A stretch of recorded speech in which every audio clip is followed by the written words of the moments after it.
Assalamualaikum warahmatullahi wabarakatuh.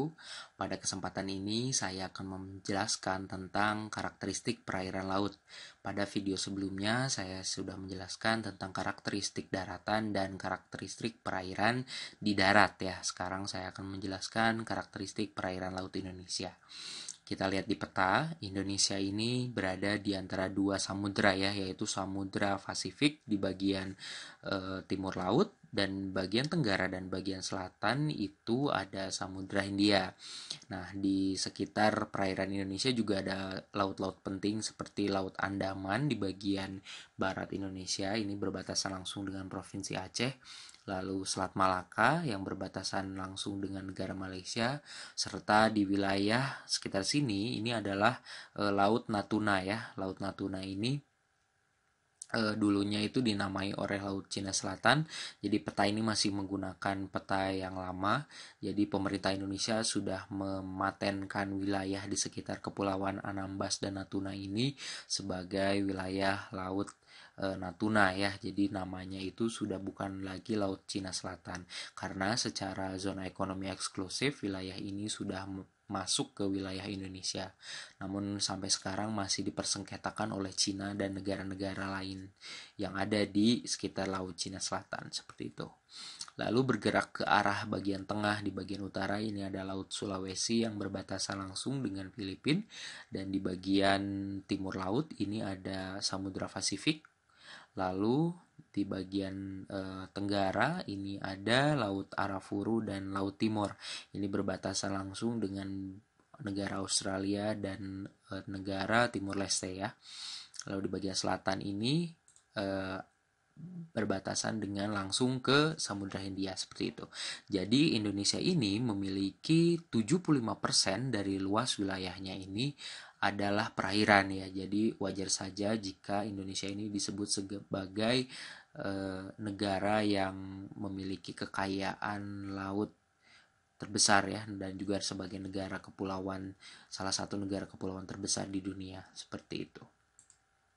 Oke, jadi karakteristik laut di Indonesia ini memiliki 3 karakteristik, yaitu laut terbuka, lalu laut tertutup, dan laut setengah tertutup ya. Jadi laut tertutup itu biasanya berada di antara dua pulau. Contohnya seperti sekitar Laut Jawa, ini adalah salah satu laut contoh laut setengah tertutup seperti itu. Jadi wilayahnya itu dibatasi oleh wilayah daratan yang ada di sekitar Indonesia seperti itu.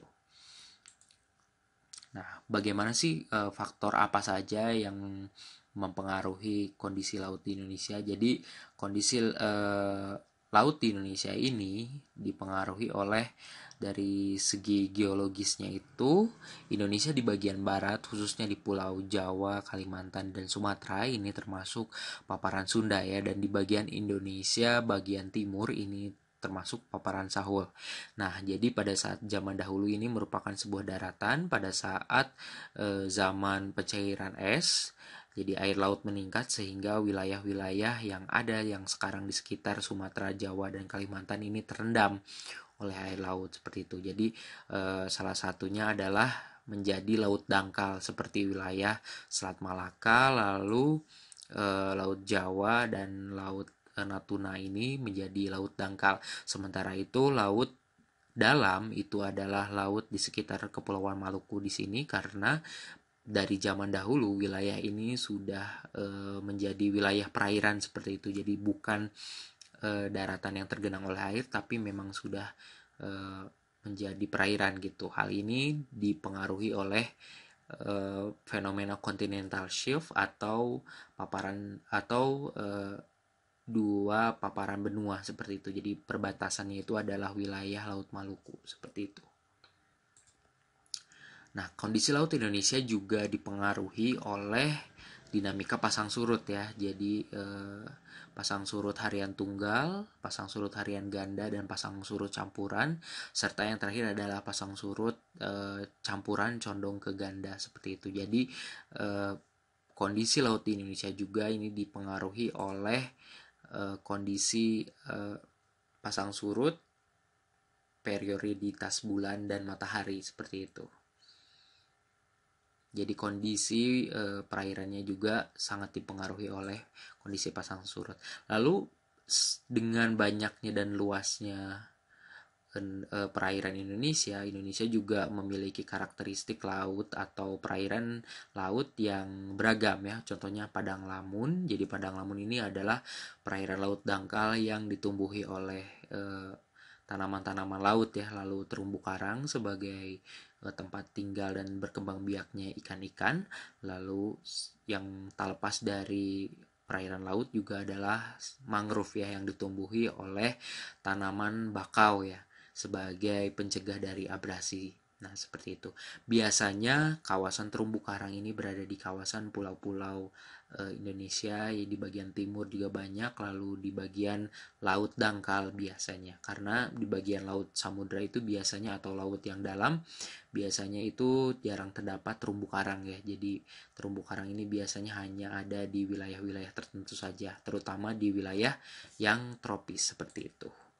Lalu untuk mangrove ini biasanya ada di wilayah-wilayah utara Pulau Jawa, lalu pesisir timur Sumatera, dan kawasan Indonesia Timur seperti Papua ini terdapat banyak sekali mangrove-nya.